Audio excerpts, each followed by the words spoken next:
Hello, students. After discussing the first part of the story, A Tiger in the House, we are going to discuss the next two parts, that means the part 2 and 3 on the story. At first, the tiger cub, who was named Timothy by grandmother, was brought up entirely on milk given to him in a feeding bottle by our cook, Mahmoud. But the milk proved too rich for him, and he was put on a diet of raw mutton and cod liver oil, to be followed later by a tempting diet of pigeons and rabbits. The first tiger cub was named Timothy. Who was the tiger cub named by? He was named by grandmother.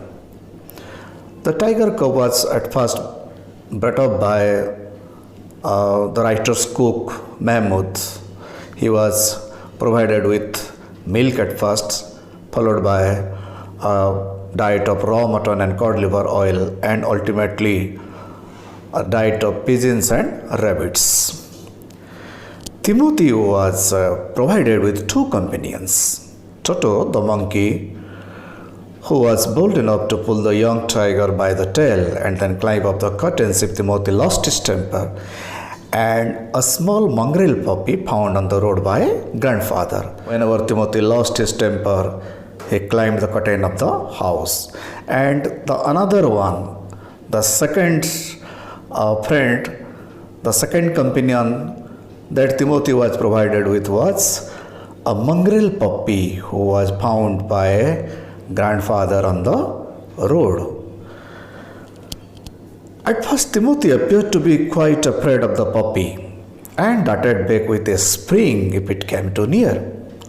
At first, Timothy appeared to be quite afraid of the puppy, but finally, he allowed the puppy to crawl on his back and rest there. Thus, two of them became friends.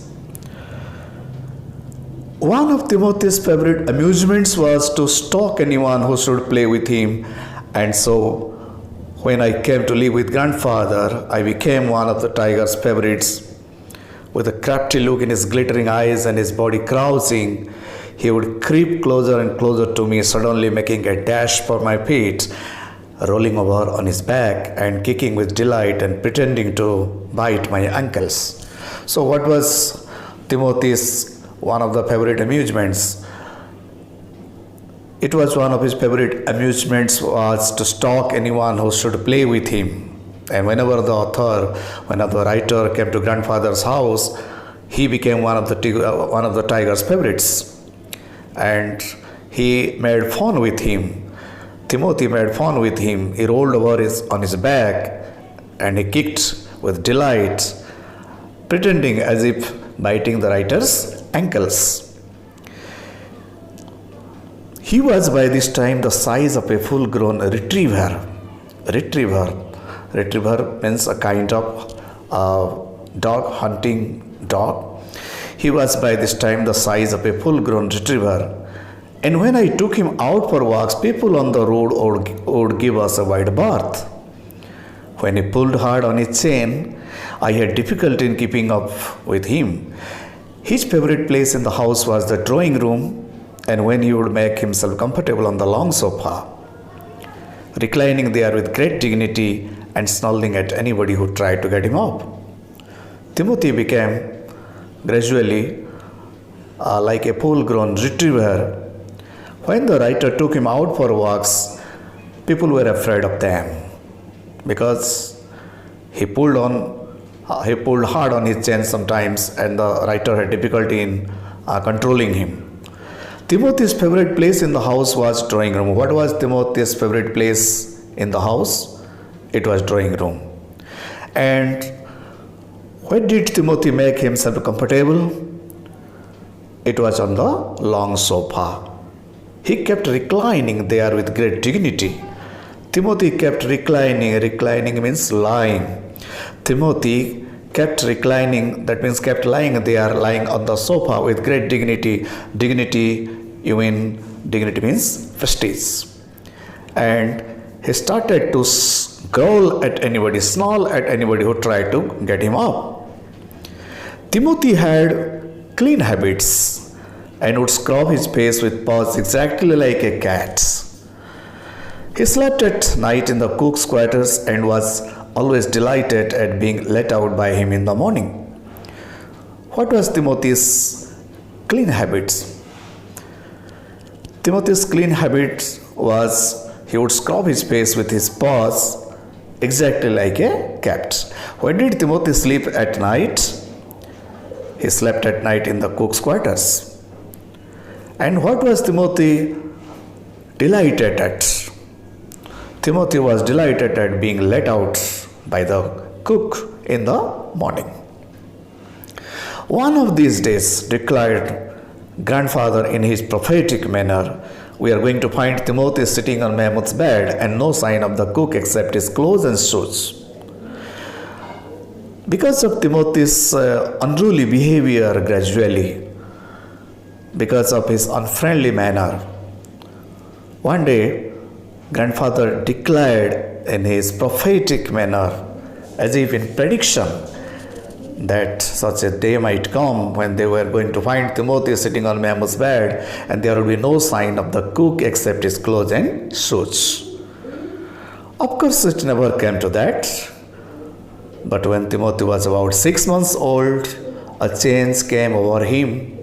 He grew steadily less friendly.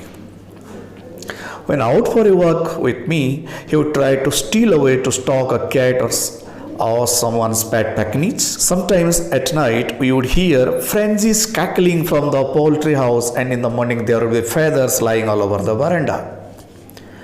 Timothy had to be chained off more often, and finally, when he began to stalk Mahmud, look at your book, there is a misprint here.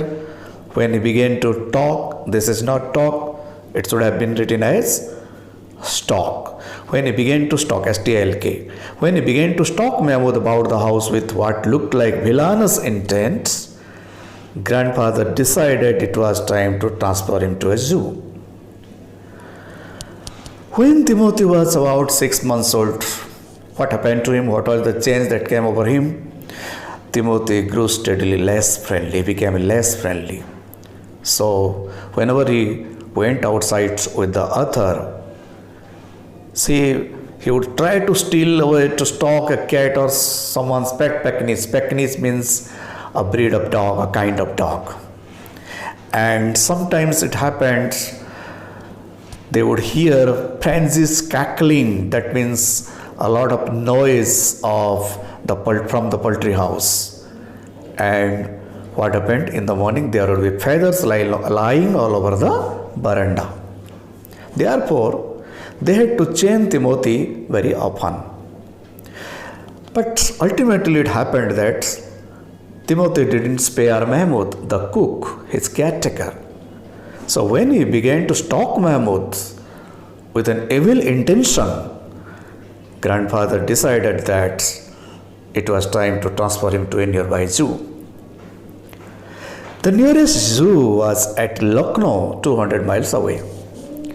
Reserving a first-class compartment for himself and Timothy, no one would share a compartment with them. Grandfather took him to Lucknow, where the zoo authorities were only too glad to receive as a gift a well-fed and fairly civilized tiger. Where was the nearest zoo? The nearest zoo was at Lucknow, which was 200 miles away. Therefore, grandfather reserved a first-class compartment for himself and Timothy. And he went there, he went to the zoo. How did the zoo authorities react to see the tiger? The zoo authorities were very glad to receive such a gift, which was well fed and fairly civilized. About 6 months later, when my grandparents were visiting relatives in Lucknow, grandfather took the opportunity of calling at the zoo to see how Timothy was getting on. I was not there to accompany him, but I heard all about it when he returned to Dehra. After 6 months, the writer's grandparents once again visited Lucknow. On a family visit, they had gone there on a family visit, and that was an opportunity for grandfather to visit the zoo once again to see his favorite Timothy. Arriving at the zoo, grandfather made straight for the particular cage in which Timothy had been locked up.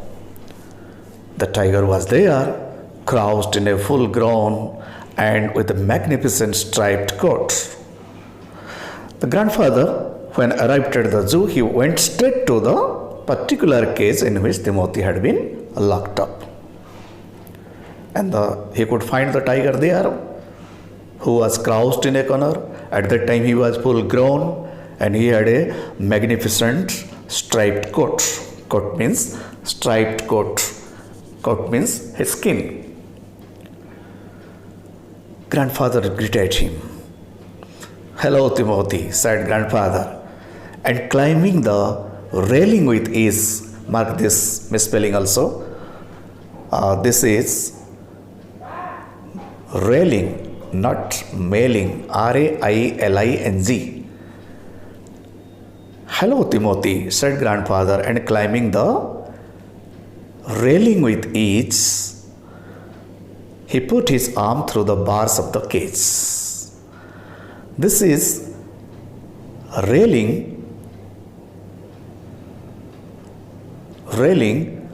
not mailing.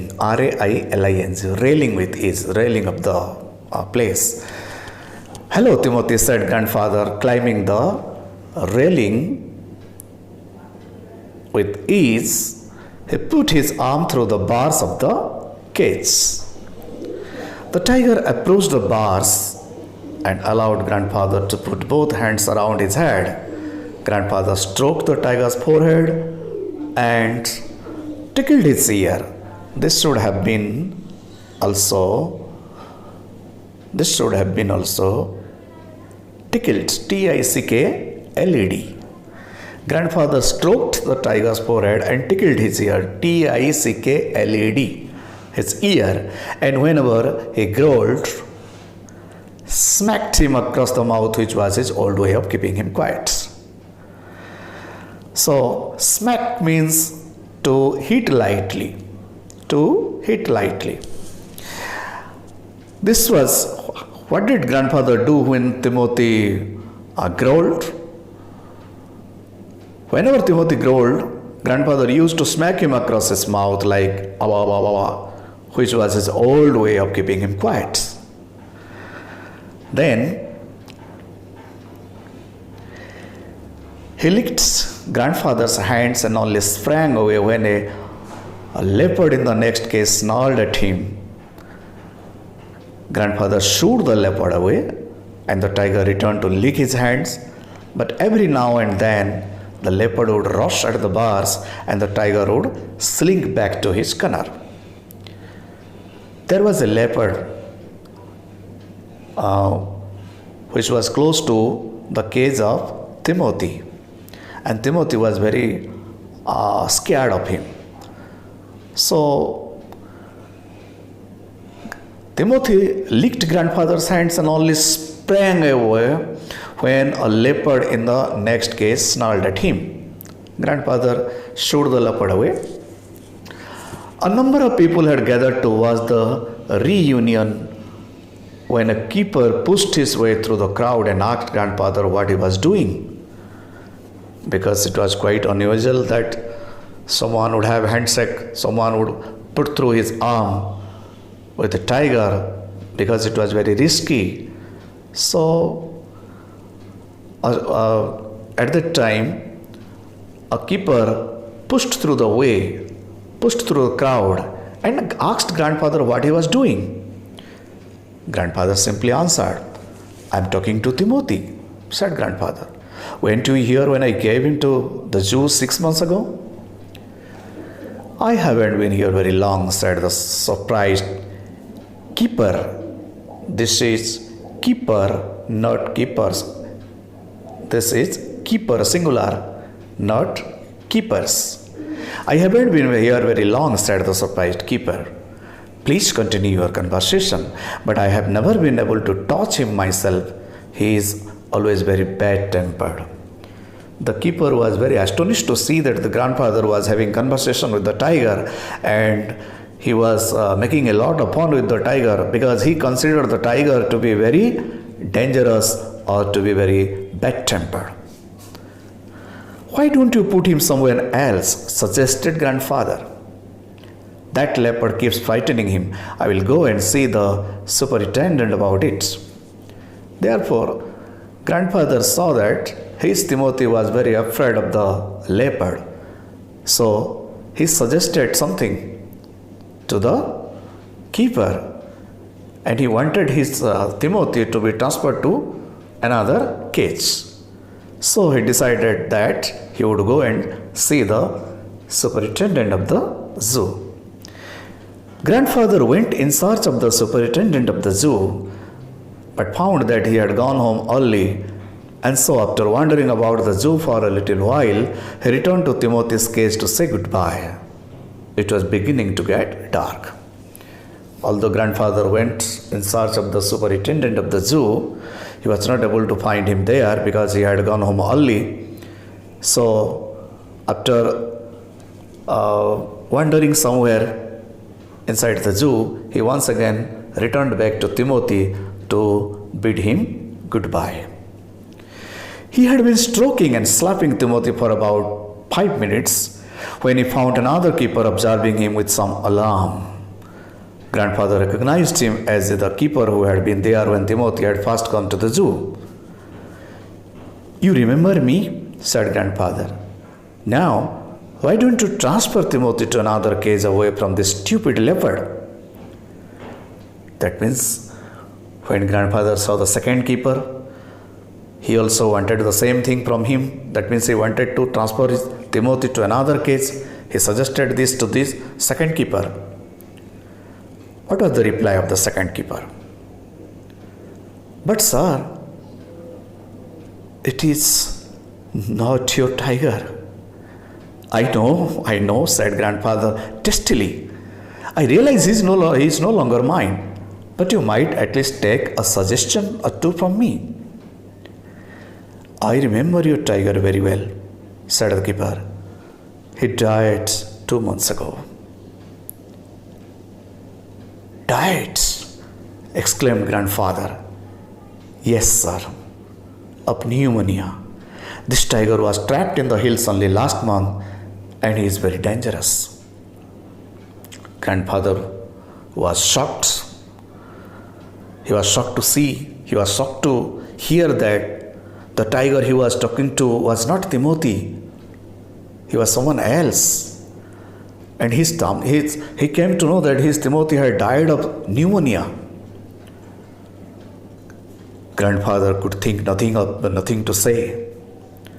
The tiger was still licking his arm with increasing relish. Grandfather took what seemed to him an age to withdraw his hand from the cage. With his face near the tiger's, he mumbled, "Good night, Timothy," and giving the keeper a scornful look, walked briskly out of the zoo. This was how the story ended.